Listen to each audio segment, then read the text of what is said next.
ಪ್ರಜ್ವಲ್ ರೇವಣ್ಣ ಅವರು MP ಆಗಿರೋದು ಯಾರಿಂದ? ನಾವೇನು ಅವ್ರಿಗೆ ಟಿಕೆಟ್ ಕೊಟ್ಟಿಲ್ಲ. ಯಾವ ಸರಿ ಟಿಕೆಟ್ ಕೊಟ್ಟು ಮನೆ ಆಳೋ ಕಾಂಗ್ರೆಸ್ ಅವ್ರು, ನೀವು ಅವ್ರಿಗೆ ಬೆಂಬಲ ಮಾಡಿದವ್ರು, ನೀವು ಅವ್ರ ಪರವಾಗಿ ಪ್ರಚಾರ ಮಾಡಿದವ್ರು, ನೀವು ಗೆದ್ದಿರೋದು ನಿಮ್ಮಿಂದ, ನಮ್ಮಿಂದ ಇನ್ನ ಗೆದ್ದಿಲ್ಲ. ಅವರು ಗೆದ್ದ ಮೇಲೆ ಈ ಪ್ರಶ್ನೆ ಬರ್ತದೆ. ಅದಕ್ಕೆ ಉತ್ತರ ಕೊಡಬೇಕಾಗಿರೋದು ನೀವು ಕಾಂಗ್ರೆಸ್ ಅವರು. ಯಾಕಂದ್ರೆ ಅವ್ರು ಟಿಕೆಟ್ ಕೊಟ್ಟು ಅವ್ರನ್ನ ಗೆಲ್ಸೋವಂಥದ್ದಕ್ಕೆ ಮಾಡಿದಂಥವ್ರು ನೀವು, ಅವತ್ತು ಅಲೈನ್ ಪಾರ್ಟ್ನರ್ ಅವ್ರಿಗೆ. ಅದಕ್ಕೆ ನೀವು ಅವ್ರಿಗೆ ಉತ್ತರ ಕೊಡಬೇಕು. ಎರಡನೇ ಪ್ರಶ್ನೆ ನೀವು ಕೇಳಿದ್ರಿ, ಸಾಂತ್ವನ ಹೇಳ್ಬೇಕಲ್ಲ ಅಂತ. ಹೇಳ್ಬೇಕು, ಗ್ಯಾರಂಟಿ ಯಾರು ಅಂತ ಪ್ರೂವ್ ಆಗ್ಬೇಕಲ್ಲ. ಇಲ್ಲಿ ನೇಹಾ ಕೊಲೆ ಆಡು ಅಗಲೇ ಆಗಿದೆ, ಬರಬರ ಎಲ್ಲರಿಗೂ ಗೊತ್ತಿದೆ. ನೀವು ಅದನ್ನ ತೋರಿಸಿದ್ದೀರ. ನಮ್ಗೆ ಯಾರು ಈ ಇದರ ಘಟನೆ ಬಗ್ಗೆ ಇನ್ನೂ SIT ಅವರು ಈ ಏನದನ್ನು ಪೆನ್ ಡ್ರೈವ್ಗಳೆಲ್ಲ ಬಂದಿದೆಯಲ್ಲ, ಅದನ್ನ ಸೀಸ್ ಮಾಡಬೇಕು.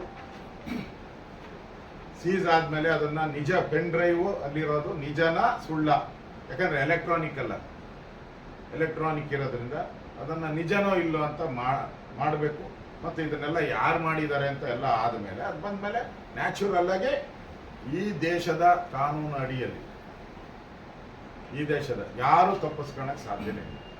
ಕಾನೂನಿಗೆ ಎಲ್ಲರೂ ತಲೆಬಾಗಲೇಬೇಕು. ಈಗಾಗಲೇ ಸ್ಪಷ್ಟವಾಗಿ ಕುಮಾರಸ್ವಾಮಿಯವರು ಅವ್ರ ಪಾರ್ಟಿ ನಿಲ್ಬೋದು. ನನ್ನೇನೋ ಹೇಳಿದ್ದಾರೆ, BJPಗೂ ಇದಕ್ಕೆ ಏನು ಸಂಬಂಧ ಇಲ್ಲ ಅಂತ ಹೇಳಿದ್ದಾರೆ ಕುಮಾರಸ್ವಾಮಿ. ಈಗ ಅವ್ರ ಪಾರ್ಟಿಯಿಂದನೂ ಸಸ್ಪೆಂಡ್ ಮಾಡಿದ್ದಾರೆ ಅಂತ ನಿಮ್ಮ ಮಾಧ್ಯಮದಲ್ಲೇ ನಾನು ನೋಡಿದೆ. ಅವ್ರನ್ನೇನು ನಾನು ನೋಡಿದ್ದೇನೆ. ಅವ್ರ ಪಾರ್ಟಿಯವರು ಆಕ್ಷನ್ ತಗೋತಾರೆ. ಉತ್ತರ ಕೊಡಬೇಕಾಗಿರೋದು ಕಾಂಗ್ರೆಸ್. ಈಗ ಇನ್ನು ಪಾರ್ಲಿಮೆಂಟ್ ಇನ್ನೊಂದ್ಸರಿ ಅಲ್ಲಿ ಕಾನ್ಸ್ಟಿಟ್ಯೂಟ್ ಆಗೋವರೆಗೂ ಅವರು ಈ ಹಿಂದೆ JDS ಮತ್ತು ಕಾಂಗ್ರೆಸ್ಸಿನ ಸಮ್ಮಿಶ್ರ ಇತ್ತಲ್ಲ, ಅದರ ಅಭ್ಯರ್ಥಿ ಅವರು. ಇದಾದ್ಮೇಲೆ ರಿಸಲ್ಟ್ ಬಂದ್ಮೇಲೆ ಗೆದ್ದಾದ್ಮೇಲೆ ನಮ್ಮ ಅಭ್ಯರ್ಥಿ ಅಂತ ಅವಾಗ ನೀವು ನನ್ನ ಪ್ರಶ್ನೆ ಕೇಳಿದ್ರೆ ಐ ವಿಲ್ ಆನ್ಸರ್.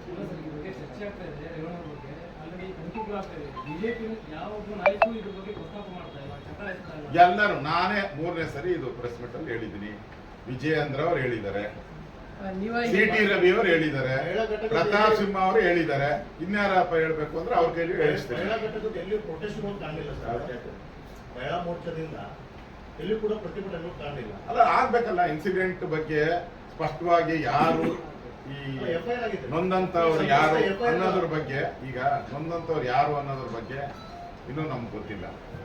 ಅದು ಫೇಕಾ ಒರಿಜಿನಲ್ ಅನ್ನೋದು ಪ್ರೂವ್ ಮಾಡಬೇಕಾಗಿರೋದು ಪೊಲೀಸರು ಆಗ್ಲಿ. ಅದಾದ್ಮೇಲೆ BJPಯ ನಿಲುವನ್ನ ನೀವು ಪ್ರಶ್ನೆ ಮಾಡಿ. FIR ಮಾಡಿದ್ದಾರೆ ಸರ್, ಅವ್ರು ಕಂಪ್ಲೇಂಟ್ ಕೊಟ್ಟಿದ್ದಾರೆ. ಅದನ್ನು ಕ್ವಶನಬಲ್ ಆಗಿದೆ. ಅವರ ಕುಟುಂಬದವರೆಲ್ಲ, ಅವ್ರ ಜೊತೆ ಇರೋ ಕುಟುಂಬದವರೆಲ್ಲ ಆಯಮ್ಮನ ವಿರುದ್ಧನೇ ಸ್ಟೇಟ್ಮೆಂಟ್ ಕೊಟ್ಟಿರೋದು ನಾನು ನಿಮ್ಮ ಮಾಧ್ಯಮದಲ್ಲೇ ನೋಡಿದ್ದೀನಪ್ಪ. ಆಯಮ್ಮ ದುಡ್ಡುಗೋಸ ಮಾಡ್ತಾರೆ ಏನಾರ ಹೇಳಿದ್ದಾರೆ ಅವ್ರು, ನನಗೆ ಗೊತ್ತಿಲ್ಲ ನಿಜನೋ ಸುಳ್ಳು. ಅದರಿಂದ ಸತ್ಯಾಸತ್ಯತೆ ಹೊರಗೆ ಬರಲಿ. ಈಗ ಪ್ರಾಥಮಿಕವಾಗಿ ಅವ್ರನ್ನ ಪಾರ್ಟಿಯಿಂದ ಹೊರಗಾಕಿದ್ದಾರೆ. ಇವತ್ತು JDSನ ಕೋರ್ ಕಮಿಟಿ ಇಲ್ಲೇ ನಡೀತಾ ಇದೆ. ಈಗ ಕೋರ್ ಕಮಿಟಿ ಸಭೆ ನಡೀತಾ ಇದೆ. ಇನ್ನಷ್ಟು ಮಾಹಿತಿಗಳನ್ನು ನೀವು ಅವರಿಂದನೇ ಪಡಿಬೋದು. ಅವರು ಸದ್ಯಕ್ಕೆ ಕಾಂಗ್ರೆಸ್ ಮತ್ತು JDSನ ಬೆಂಬಲಿತ ಅಭ್ಯರ್ಥಿಯಾಗಿ ಗೆದ್ದವರು. ಅವರು ಇನ್ನೂ 1.5 ತಿಂಗಳು ಇರ್ತಾರೆ, ಹಂಗೆ ಇರ್ತಾರೆ. ಅದಾದ್ಮೇಲೆ ಮಾತಾಡೋಣ. ಏನನ್ನ ರಿಸಲ್ಟ್ ಯಾಕೆ ಬರುತ್ತೋ ನೋಡ್ಕೊಂಡು ನಾವು ನೀವು ಮಾತಾಡೋಣ. ಧನ್ಯವಾದಗಳು. ಇನ್ನೊಂದು ಚಿಕ್ಕ ಪ್ರಕಟಣೆ. ನಾಳೆ